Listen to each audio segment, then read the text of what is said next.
some Minnesota Lynx players posted a video criticizing the Indiana Fever for their reaction in not really defending Caitlin Clark in that deal with the Connecticut Sun and J.C. Sheldon and Marina Mabrey. And later in the game, Sophie Cunningham did defend Caitlin Clark or took a pot shot at J.C. Sheldon. But these Minnesota Lynx players, had a different take on what should have happened in real time when Marina Mabrey bumped into Caitlin Clark and Caitlin Clark flopped to the ground. I'm sorry for hurting your feelings, but that's what I think happened. But anyway, here's the Minnesota Lynx players talking about what they would have done if their star player had been knocked to the ground. Look, they showing them. Look at me. Square, but cooler edge prevailed. Hey! He was up 10 at this point. Hey, we would have been crashing our team. Courtney, if somebody ever tackles you like that, nobody would ever tackle me like that. They would play with Bridget like that, and then we would have to take it up there. Okay. You see what I'm saying? But I'm just saying. Nobody would ever play with me like that. If that ever happened, you better crash out behind me, because I'm crashing out behind you. T. We can share the same jail cell.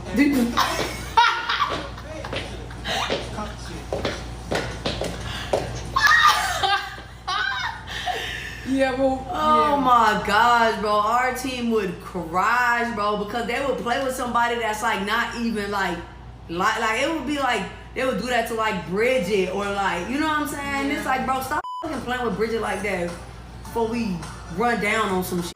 Yeah, fags. Walk them down. Walk them down. That is Minnesota Lynx players. Minnesota Lynx, who the Fever will play on July 1st in the Commissioner's Cup Championship. The Minnesota Lynx, who I consider probably the favorite to win the WNBA title this year. That's the team that I'm hoping the Fever face in the WNBA Finals. And they have a completely different tone, roster makeup. I'm just keeping it real about the Minnesota Lynx. And I'm not saying this is preferable, but I'm just saying those two women kind of represent the vibe in Minnesota. It's a lesbian-based team, from their, butch coach to the roster makeup. Now, Nafisa Collier is their star, but it's a tattoo-heavy team, girls that are a little bit rougher. And this is the WNBA. There are many of you all that only watch Caitlin Clark. That's it. If you watch the entire league, there's more of that, what you just saw for the Minnesota Lynx. And basically, they're calling out Aliyah Boston, Natasha Howard. They're not saying it by name, but the Indiana Fever have two bigs, Aliyah Boston and Natasha Howard, and they're basically saying, hey, where are y'all? Your star player just got knocked to the ground and is flopping around like she's been killed, and y'all are basically nowhere to be seen.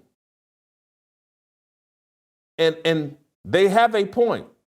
As it relates to Aliyah Boston, I'm always going to defend Aliyah Boston. She's not an enforcer. Period. End of story. She's a hardcore Christian.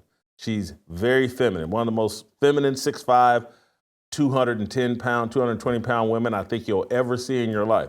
It's just not in her makeup. She's a super nice, emotes love type person. It's not in her personality to be an enforcer. Natasha Howard, tatted neck, tats everywhere, got some wife, whatever. She just said she's not on board in a real way. And if you remember, or I don't know if you remember, but I said over social media, I was like, hey man, y'all need to hold on to this Erica Wheeler. She was their backup point guard from a year ago, little girl, tatted up, big Caitlin Clark supporter. She's like those Minnesota Lynx players. And she had Caitlin Clark's back And I was like, y'all need to hold on to her because some things are going to pop off and you're going to need someone like Erica Wheeler to set a tone. Now, they have Sophie Cunningham, the Barbie doll, and she's about that life. She's going to defend Caitlin Clark. But the reaction from her teammates say something, and even if DeWanna Bonner had been here, she's on leave of absence, but she ain't really about protecting Caitlin Clark. As much as Sophie Cunningham is being celebrated, and I think she should be celebrated for being an enforcer and for having the back of Caitlin Clark and stepping up and being the enforcer on this team. Sophie's got a black belt in Kung Fu since she was like 5 or 6 years old. She's not afraid. But as much as she's getting, this overall team isn't fully on board with Caitlin Clark. I'm talking about Natasha Howard. I'm talking about Nylisa Smith from last year, who should have been an enforcer for Caitlin Clark. There are players, even within the Indiana Fever, maybe some of it out of racial jealousy, but also some of it out of like, hey, Caitlin Clark does too much flopping. She's a bit of a drama queen. She talks a lot of smack. She heightens the intensity of the opponents and likes to pick fights and then run away. And I'm just telling you, these are the facts. I love Caitlin Clark, but these are the facts. She's a hot dog. And some of her teammates aren't fully on board with her. And it showed up last night. Caitlin Clark has a terrible game. I think 0 of 7 from three-point line, ends up only scoring 7 points. But if you watch the game, Caitlin's emotion, energy, all of that just wasn't there. She wasn't her normal self. There's a backlash to the Barbie brawl. That Caitlin Clark found out, like, hey, Sophie Cunningham has my back. Lexi Hall, to the best of her ability, has my back. But the rest of this team, they're a bit indifferent. And I think that has depressed Caitlin Clark, and that's why she was so terrible last night. And they lost to the expansion Golden State Valkyries. 4 of Golden State's players are overseas right now playing in the Eurobasket 2025. 4 Golden State players, I think 1 or 2 of their starters are overseas playing. This is an expansion team. And they beat the Indiana Fever last night with their backups and a shortened roster or a makeshift roster because 4 of their players are overseas playing basketball someplace else and will return after this Eurobasket tournament is over. Kelsey Mitchell, who great scorer, great player, likes Caitlin Clark, but she's not like those Minnesota Lynx players. And she's not scared, but she's not like those Minnesota Lynx players. Kelsey Mitchell, she called the Indiana Fever soft last night, and they were. Play the clip. Overall, it's not about just Caitlin specifically. I thought it was about our entire group. We were soft. We just weren't.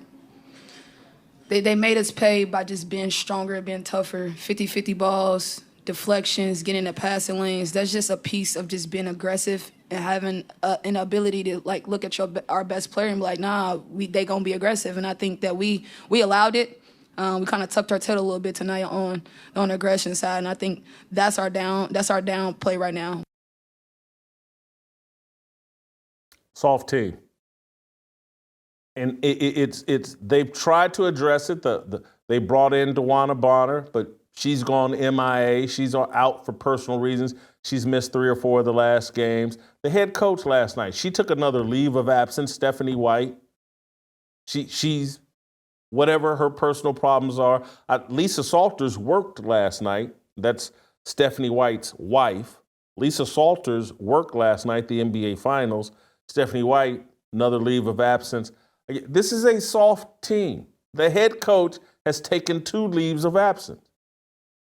In, what are we, a month into the season? 5-6 weeks into the season, the head coach is taking 2 leaves of absence. They're one of their, probably what they thought may have been their best free agent acquisition, DeWanna Bonner, leave of absence. Natasha Howard, she's going to try to get her numbers, but I don't think she's really on board with the whole Caitlin Clark thing. She's not going to be. And Aliyah Boston, who I'm telling you I love, and it's just not in her personality. She's too much of a Christian. She emotes too much positive. She's never going to be anybody's enforcer. And even though Kelsey Mitchell's sitting right there, basically calling Aliyah Boston out. Hey, we were too soft. We weren't aggressive enough. She's never going to be Aliyah Boston. It's not in her personality, and I would hate to, Anyway, the Fever lost last night because the Barbie brawl helped Caitlin Clark see, like, hey, who's really on board with me? And my coach is gone. We just had a brawl, play this whole deal where got this storm going on this team, and the coach is like, I got to take another leave of absence. And look, it may all be legitimate.